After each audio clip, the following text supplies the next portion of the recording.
بسم اللہ الرحمن الرحیم۔ السلام علیکم ورحمۃ اللہ وبرکاتہ۔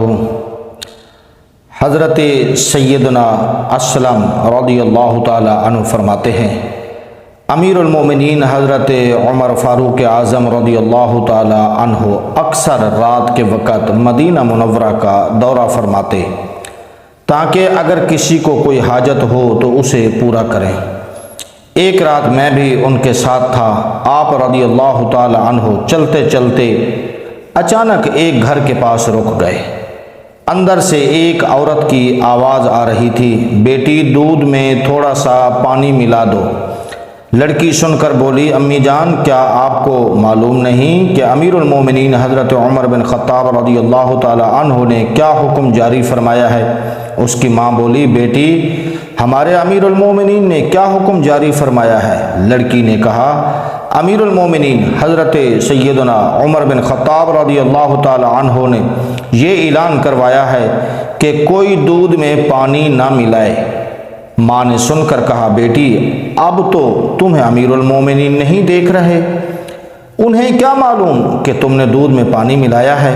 جاؤ اور دودھ میں پانی ملا دو۔ لڑکی نے یہ سن کر کہا، اللہ تعالیٰ کی قسم میں ایسا ہرگز نہیں کر سکتی کہ ان کے سامنے تو ان کی فرما برداری کروں اور ان کی غیر موجودگی میں ان کی نافرمانی کروں۔ اس وقت اگرچہ حضرت امیر المومنین حضرت سیدنا عمر بن خطاب رضی اللہ تعالی عنہ نہیں دیکھ رہے، لیکن میرا اللہ تو مجھے دیکھ رہا ہے، میں ہرگز دودھ میں پانی نہیں ملاؤں گی۔ امیر المومنین حضرت سیدنا عمر فاروق اعظم رضی اللہ تعالی عنہ نے ماں بیٹی کے درمیان ہونے والی تمام گفتگو سن لی۔ آپ رضی اللہ تعالی عنہ نے مجھ سے فرمایا، حضرت سیدنا اسلم فرماتے ہیں، مجھ سے امیر المومنین نے فرمایا، اے اسلم اس گھر کو اچھی طرح پہچان لو۔ پھر آپ رضی اللہ تعالی عنہ ساری رات اسی طرح گلیوں میں دورہ کرتے رہے۔